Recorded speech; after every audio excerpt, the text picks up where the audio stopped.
পাতুরি তো অনেক ধরনের খেয়েছো, কিন্তু এইভাবে ছানার পাতুরি কখনো বানিয়েছো?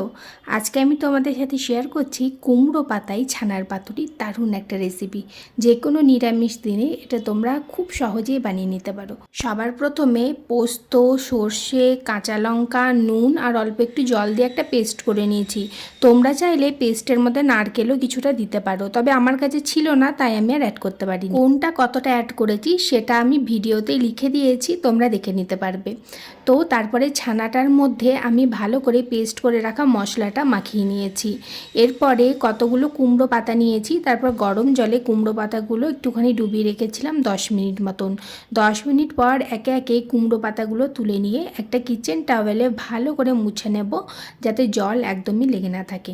তারপরে কুমড়ো পাতাগুলো ঠিক এইভাবে সাজিয়ে নেব আর তার উপরে দিয়ে দেবো এখানে মেখে রাখা ছানাটা। আমি না ছানাটার মধ্যে কোনো রকম তেল দিইনি, তবে তোমরা চাইলে অবশ্যই সর্ষের তেল কিন্তু অ্যাড করতে পারো। ওই মাঝে মাঝে আমার মাথায় একটু ডায়েটের ভূত চাপে, সেই জন্য আমি আর অ্যাড করিনি।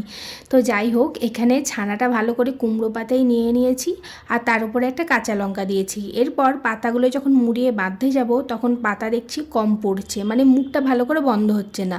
তাই পরে আরও একটা পাতা উপর দিক দিয়ে অ্যাড করে ভালো করে সুতো দিয়ে এটাকে টাইট করে বেঁধে নিয়েছি। এরপর প্যানে এখানে সর্ষের তেল গরম করে নিয়েছি আর তার মধ্যে অ্যাড করে দিলাম পাতুরিটা। এবার লো টু মিডিয়াম ফ্লেমে পাতুরিটাকে ভালো করে এপিট ওপিট করে উল্টে পাল্টে ভেজে নেব। এইদিকে প্রায় এটা রেডি হয়ে গেছে। তো পাতুরির সাইডগুলো না ভালো করে ভাজা হয়নি, যেহেতু আমি তেলটা খুব কম দিয়েছি তাই তাই এভাবে খুন্তির সাহায্যে ভালো করে সাইড দুটোকেও আমি ভেজে নিয়েছি। তো ওইদিকে পাতুরিটা একদম রেডি, গ্যাসের ফ্লেমটা অফ করে দিয়েছি আর গরম গরম ভাতের সঙ্গে আমি সার্ভ করে নিয়েছি এখানে কুমড়ো পাতায় ছানার পাতুরি। তো কেমন লাগলো আজকের ভিডিওটা অবশ্যই কমেন্ট করে জানাবে। কিন্তু এইদিকে আমি পাতুরিটা ভালোভাবে খুলে নিয়েছি আর ওপর দিক দিয়ে অল্প একটু সর্ষের তেল দিয়েছি, কেননা সর্ষের তেলের কাঁচা গন্ধটা আমার খুব একটা পছন্দ না।